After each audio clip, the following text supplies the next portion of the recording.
Buenos días, Katy Fernández te saluda. Qué placer saber que estamos juntos nuevamente en este nuevo día para abrir la palabra de nuestro Papá Celestial. Te invito a que traigas tu Biblia y que oremos antes de abrirla. Amante Padre Celestial, gracias por tu amor, gracias porque estás siempre a nuestro lado. Toma nuestro corazón, llénalo de tu Espíritu Santo, sé el capitán de nuestras vidas. Ayúdanos, Padre, con tus fuerzas a andar por tus caminos, que podamos ser tus manos, tu voz, tus brazos, tus piernas. Guíanos a quienes nos necesitan y te necesitan a ti realmente y quienes necesitan escuchar tus palabras. Gracias, Padre.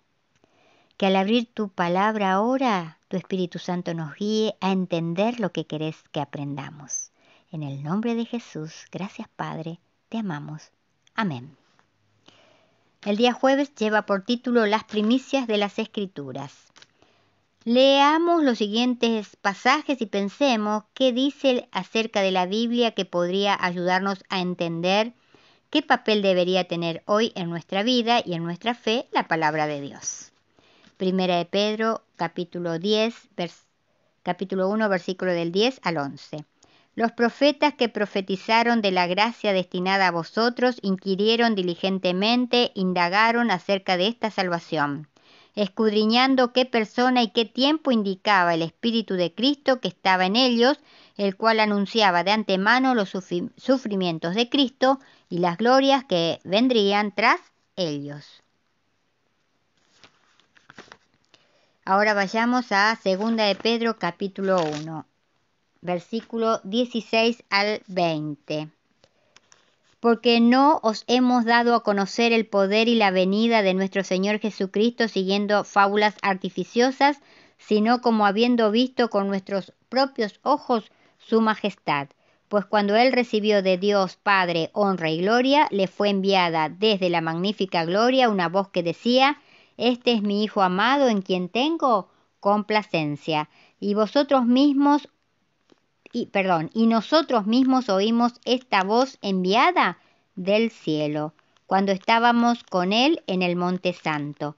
Tenemos también la palabra profética más segura, a la cual hacéis bien en estar atentos como a una antorcha que alumbra en lugar oscuro, hasta que el día esclarezca y el lucero de la mañana salga en vuestros corazones, entendiendo primero esto, que ninguna profecía de la Escritura es de interpretación privada. Y ahora leamos 2 de Pedro capítulo 3 versículo 2. Amados, ahora somos hijos de Dios y aún no se ha manifestado lo que hemos de ser, pero sabemos que cuando Él se manifieste seremos semejantes a Él, porque le veremos tal como Él es. Y ahora 2 de Pedro capítulo 3 versículo 16. En esto hemos conocido el amor, en que Él puso su vida por nosotros. También nosotros debemos poner nuestras vidas por los hermanos. En su segunda carta, nuestro Dios vivo a través de Pedro confronta a los falsos maestros. Dirige la atención de sus lectores a dos fuentes de autoridades cuando dice: para que tengáis memoria de las palabras que antes han sido dichas por los santos profetas y el mandamiento del Señor y Salvador dado por vuestros apóstoles. 2 de Pedro 3:2. Hoy tenemos el mismo recurso de las palabras de los santos profetas, es decir, el Antiguo Testamento. Los apóstoles ya no están vivos entre nosotros, por supuesto, pero en un sentido tenemos algo mejor, su testimonio inspirado, tal como es revelado en el Nuevo Testamento, Mateo, Marcos, Lucas y Juan. Nuestro Dios vivo nos dejó la historia definitiva de la vida, la muerte y la resurrección de Jesús a través de Mateo, Marcos, Lucas y Juan. En Hechos de los Apóstoles se nos ha dejado el registro de las actividades de los apóstoles. Y de hecho, podemos leer las palabras inspiradas y de los apóstoles mismos. Pablo escribe claramente sobre la autoridad de la palabra. Pedro entonces dirige la atención de sus lectores a la Escritura como la fuente de autoridad doctrinal y moral. En 2 de Pedro 3:16 podemos ver como nuestro Dios vivo nos advierte a través de Pedro, que aun cuando la Escritura es la fuente de la verdad, sin una atención cuidadosa al mensaje que el Espíritu Santo desea que entendamos, la fuente de la verdad misma puede ser mal interpretada, y esto puede llevar a consecuencias terribles. Sus palabras deberían ser un buen recordatorio para nosotros ahora acerca de los principios básicos para estudiar la Biblia. Deberíamos leer todos los pasajes de las Escrituras con oración, con atención a su contexto desde el capítulo, dentro del capítulo, el libro y la Biblia entera misma. ¿De qué está hablando el autor específicamente cuando la escribió? Deberíamos leerlo a la luz de las circunstancias históricas en que fue escrito. En Primera de Pedro, capítulo 1, en Primera de Pedro y Segunda de Pedro sería el contexto del Imperio Romano del siglo I.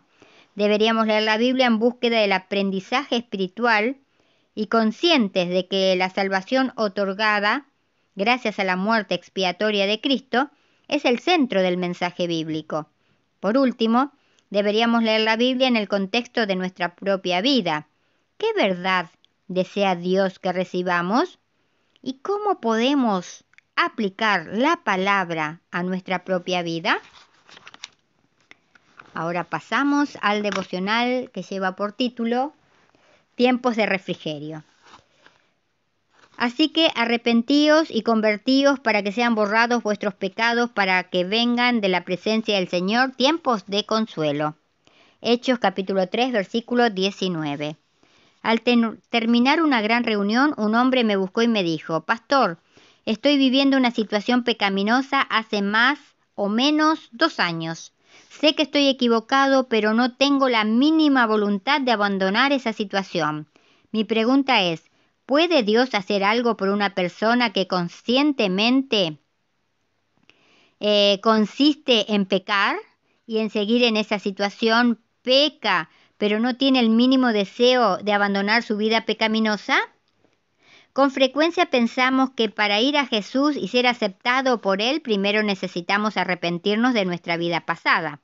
Pero, al describir el verdadero arrepentimiento, una escritora dice: efectuar un arrepentimiento como este está más allá del alcance de nuestro propio poder. Se obtiene solamente de Cristo, quien ascendió a lo alto y ha dado dones a los hombres. Precisamente este es un punto en cual muchos yerran, y por eso dejan de recibir la ayuda que Cristo quiere darles. Piensan que no pueden ir a Cristo a menos que se arrepientan primero, y que el arrepentimiento los prepara para el perdón de sus pecados. Es verdad que el arrepentimiento precede al perdón de los pecados, porque solamente el corazón quebrantado y contrito es el que siente la necesidad de un Salvador. Pero, ¿debe el pecador esperar hasta que se haya arrepentido antes de poder ir a Jesús? ¿Ha de ser el arrepentimiento un obstáculo entre el pecador y el Salvador? El Camino a Cristo, página 23 y 24. Hay muchas diferencias entre estar arrepentido y tener remordimiento. El remordimiento es sentir miedo por haber roto una ley. El arrepentimiento es sentir dolor por haber lastimado el corazón de Jesús.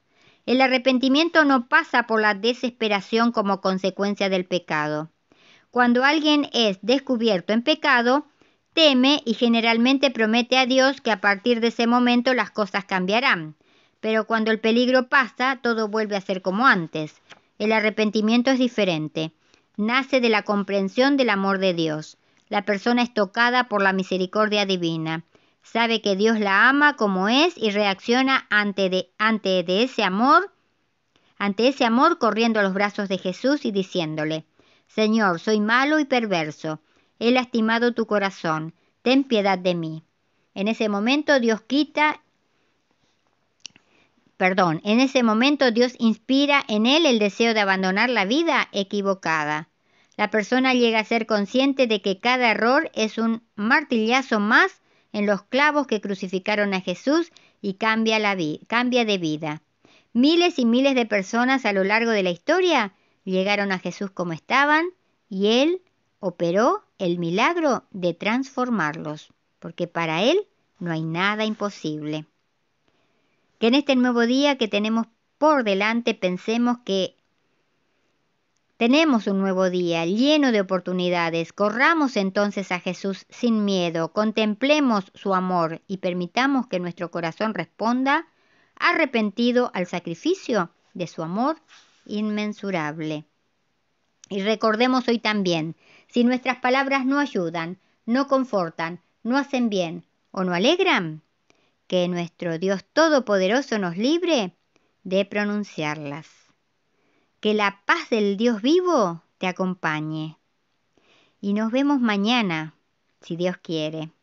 Y muchas gracias porque estás allí acompañándome.